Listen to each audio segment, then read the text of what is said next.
learners of all ages. My name is Mr. Montgomery. I teach 4th and 5th grade math, and today we're going to be talking about adding thousands and millions. I'm going to be combining both those lessons into one video because it's pretty self-explanatory. One builds off of another. So students, I'm going to be putting a timestamp about halfway through this video for you to find the second half of the video when we need it for 2.5. But we're going to be talking about adding thousands first. Now, we've talked about estimating and rounding and all that jazz when it comes to addition. But now it's the real deal with adding large numbers. And we're going to be adding large numbers when we get to millions. But sometimes your book is going to be asking you to regroup if needed. Now, regroup if needed means that if I have a problem that looks like this, 17 plus 8. Well, if I add 8 plus 7, that's going to equal 15. But I can't put 15 in here because 15 is how many digits? It's 2, right? And I only have spot for 1 down here because I have my tens place here and my ones place here. So I'm going to put my 5 here, and we're going to do something called regroup. Regroup means that we're going to be putting that 1 up here because the 1 would be in the 10 spot technically. Another way to look at this is if I have 17, 1, 2, 3, 4, 5, 6, 7, 8, 9, 10, 11, 12, 13, 14, 15, 16, 17. Do you see how I have 2 groups of 5 that can be bundled into a group of 10? And I have 1 group of 5, 1 group of 7. This can be bundled together. And then I have 8. 1, 2, 3, 4, 5, 6, 7, 8. Do you see how I have, when I add them together, 2 more bundles of 5 that I can put together to make another group of 10? And then I should have 1, 2, 3, 4, 5 left over. Well, if I have 1 group of 10 and another group of 10, 1 group of 10 and another group of 10, that's 2 groups of 10 and 5 individual ones. So that's what regrouping is, just in a nutshell. When it comes to here, we're going to be figuring out what these missing numbers are, and we're going to regroup if we need to. So whenever we add, we always start from the right-hand side. Right is all right. 5 plus 4 is 9. No regrouping needed there. It's the biggest one-digit number. 6 plus 5. Ooh, 6 plus 5 is what? Yeah, it's 11. So 6 plus 5, 11. I'm going to regroup. I'm going to put one of the ones here, and I'm going to carry my 1 up here. Now I have 1 plus 4, or 1 plus 1 plus 4. Well, 1 plus 1 is 2, and 2 plus 4 is 6.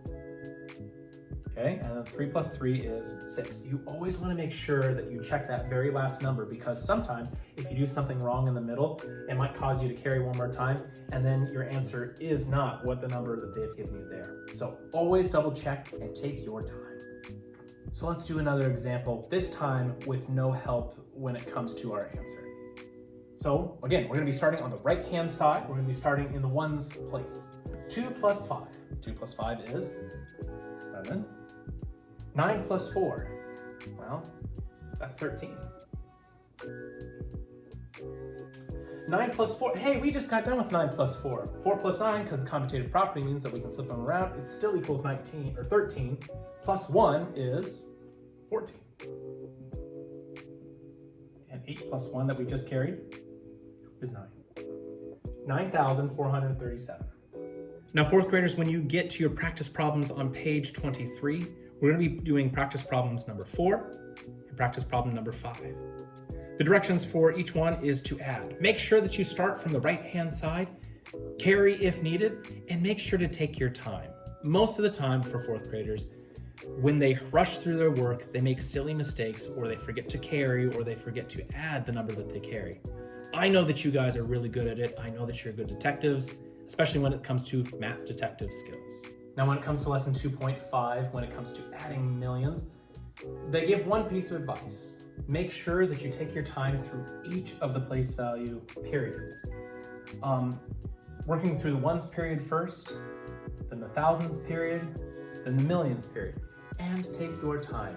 If you are one of those people that might struggle with lining up your place values, there's no shame in asking for a piece of graph paper. Graph paper is a great tool to use to make sure that everything stays lined up. But again, we're starting from the far right-hand side. We have 8 plus 6. Well, if I'm not sure how to add 8 plus 6, I could take 2 from that 6 give it to the 8. That would leave me with 4. That'd be 14. Make sure I carry my 1. 2 plus 0 is 0, plus the 1 I carried, that's 3. 0 plus 7, well, anything plus 0 is going to be the number that is added to it. Identity property of addition. 5 plus 2 is 7. 1 plus 0 is 1. 7 plus 3 is 10. I have my 0 here, regrouping my 1 and carrying it over here.